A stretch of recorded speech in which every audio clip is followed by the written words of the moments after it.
Hi friends and fellow VEDSies. I'm not feeling very well today, and when I'm not feeling very well, what I want is a story. So last year for NaNoWriMo, I thought that I would attempt to write a haunted house story. I was inspired by three things: The Haunting of Hill House by Shirley Jackson, Cactus Blue Motel by Astrid Dalmedy, and by Welcome to Night Vale. I started writing about an unusual property called Fieldside House. Of all the things in town that cannot be explained, Fieldside House is the only one which stands unquestioned. It is possible only to know about the house the way you know you have a blind spot, to know it is there and yet be unable to fix on it, to truly notice the presence of the void. The idea for the story is that Fieldside House exists out of time, maybe out of our dimension, and our protagonist stumbles upon it one day when there's a party going on. The story is told in the second person, and as you wander through Fieldside House, you meet its many unusual inhabitants. So today I thought I would read for you a little excerpt from Chapter 3, which is called Mora, the one in the garden, and Henry, the one in the kitchen. I encourage you to sit back, relax, and just listen. And please forgive my attempts to do the voices. I am not an actress. You make for the back door. It's open. Only the screen is shut. It's quieter at this side of the house than it was at the front. You're relieved that the porch still looks out over the same backyard, though there's no reason it shouldn't. You sink down onto the steps. Grass reaches up and leans with the breeze to tickle your legs. The sun is hovering on the horizon. You can just make it out through the trees on the far side of the river. You would have loved this backyard as a kid. It's large enough to run around in, but closed off from the world by the trees that surround it. There's a perfect tree for climbing, too, toward the back corner. You stand and start toward it, noticing your heartbeat more than you usually do. You've only managed a few steps before you trip over something in the grass. Someone. They yelp. Sorry, you say reflexively, looking behind you. A woman sits up in the grass. Dandelion fluff and buttercups cling to her clothes and hair. No problem, she says with a relaxed smile. She leans back on her elbows and tips her head back to look at the sky. I might as well be a root in a trail given how often folks trip over me. She looks youngish, but you're bad at guessing ages. She might be 25 or 35. Her fine blonde hair seems to float away from her head at the back. She's wearing a pretty, sleeveless, pale pink dress, which cinches at the front. There are flowers along her arms too, like she'd been absently picking them and letting them fall over her skin. Ain't it a beautiful evening? She says, looking at you. Like the sky's blushing at someone. It's a nice night, you agree. Come here. She waves you over. You sit down near her, stamping on the grass with your foot to flatten a place for yourself. Can I have a sip of that? She asks, pointing to your water. I'm so thirsty. You don't want it anyway, so you hand her the glass. She gulps it down and sighs. Thanks. It hasn't rained for ages. Seems like the summers are getting hotter all the time. She sets the glass down and lies back. Don't you just love lying in the grass? It's real cozy-like on evenings like this. I think so, anyway. The grass is warm and dry, but not brittle.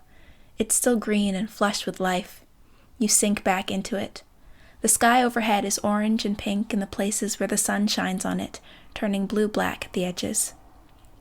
When I was a kid, the woman says, I used to get all my friends together up at the top of the hill in my backyard, and we'd roll down racing each other. You'd lie down and get one good turn in, and then you'd just keep going till you got to the bottom, and when we stood up, we couldn't see straight. I didn't want to get up. I always wanted to lie there forever. But you had to get up, you say, to roll back down again. Crazy the things we do for fun when we're kids. All that work climbing the hill just to roll back to the bottom. Nowadays, all I want is a break. She turns over onto her side to look at you. There's a daisy tucked behind her ear. The flower presses against her face, kissing her cheek. What about you? You shrug. Breaks are nice. I just don't know what to do. I walk a lot. When you're walking, you ever look up at the sky? No, not really. You ought to stop and look at the sky. She turns onto her back again. Makes me feel so small, but also like I'm wrapped up in it. The grass is starting to itch the back of your neck, but the woman starts talking and the words tumble downhill out of her mouth. I mean, it's like it's infinite, and I'm small, but I'm also infinite. I can feel the ground underneath me like I am part of the earth. And when you're looking up at the sky, there's nothing between it and you. So it seems like you could just reach out and touch it. Or sometimes I think I'm going to fall into it, like I'm hovering above it and the world's turned upside down. But then I hold on to the grass or stretch my arms out and touch the flowers, and I remember I'm safe down here. The weeds are really starting to itch. Then you feel a bug crawling over your arm and reach with your opposite hand to swat it away. Only it isn't a bug. The thin buttercup stalks are reaching around either side of your arm and looping toward each other. You jerk your arm up and away and break the weak tie the plants were starting to form. Ain't a better thing to do in the summer, you ask me. The plants have got it right just lying in the sun. Especially somewhere like here, you're mostly left alone. You sit up. The flowers are leaning in around you, turning their white and orange faces away from the sky to look at you. You scramble to your feet. The plant life slides off your smooth windbreaker, but the thick patch of wildflowers clings to your ankles. A few persistent stems have woven themselves through the holes in your jeans, and you rip them off. The woman is half sunken into the ground. You see what she is now. You see how the flowers don't just rest on her arms, but actually sprout from them. How moss grows along her legs, and how her legs weave down into the earth before her ankles. She's disappearing into the yard. You don't know how to stop it. You can't make out her hands anymore. It's gonna be dark soon, you stammer.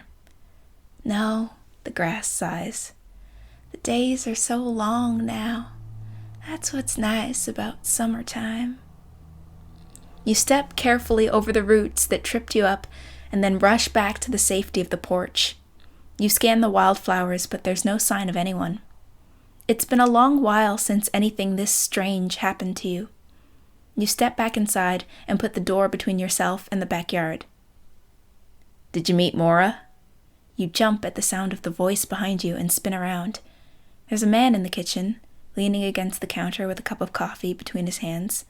Handsome, tall, looking like a grown-up in a dark suit while you still have grass on your clothes.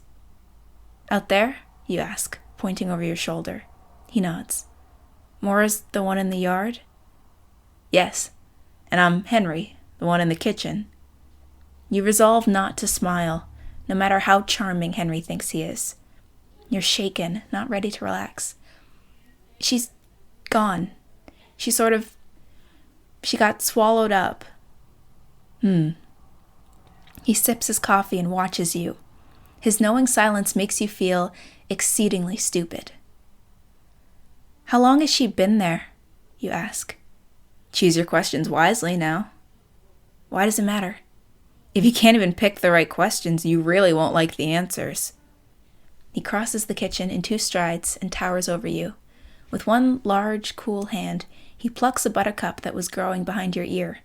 You rub the spot where the stem popped free from your skin. Henry twirls the flower between 2 fingers. You shouldn't let poisonous things grow on you. Kind of like the idea, actually, you say. You glare at him, feeling tense and hot. Standing near him is like standing near a ball of pure electricity. Go on, then, he says, stepping back and gesturing to the door. You go lie down and I'll watch. Ouch, you mumble, all snark gone from your voice. You shudder, look down at your feet. Lovely Mora in the backyard, flowers sprouting out of her eyes. Even if you went digging, you don't think you would find her.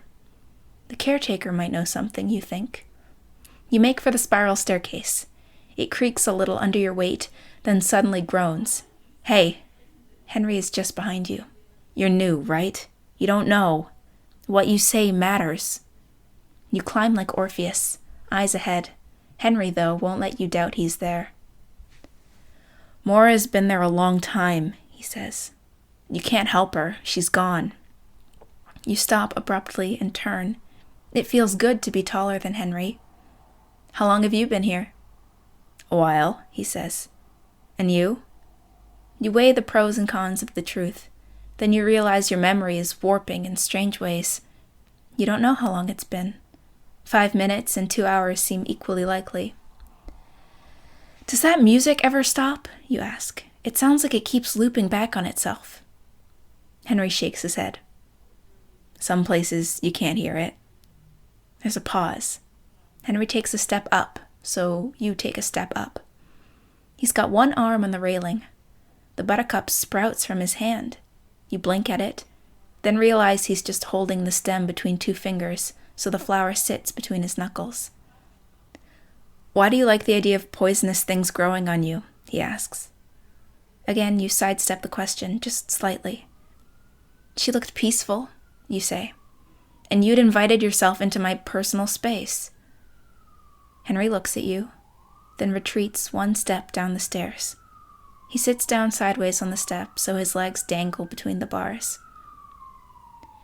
I like Mora, he says, stroking the petals of the buttercup with his thumb. We used to sit outside together.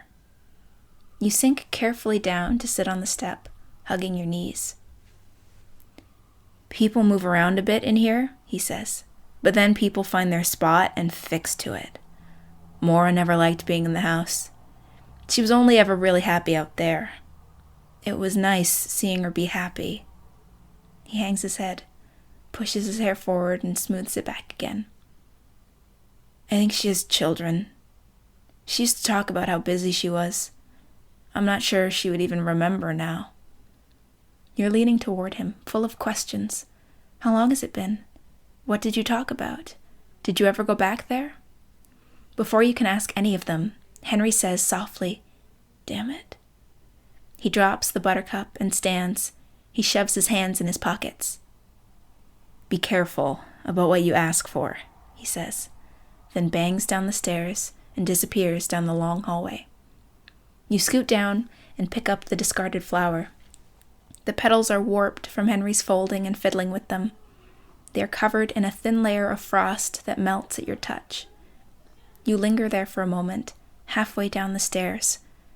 So far, it's the only spot in the house that makes sense. The backyard is too open, the kitchen dark and looming. You leave behind the relative peace of the stairs and follow Henry into the matting hall.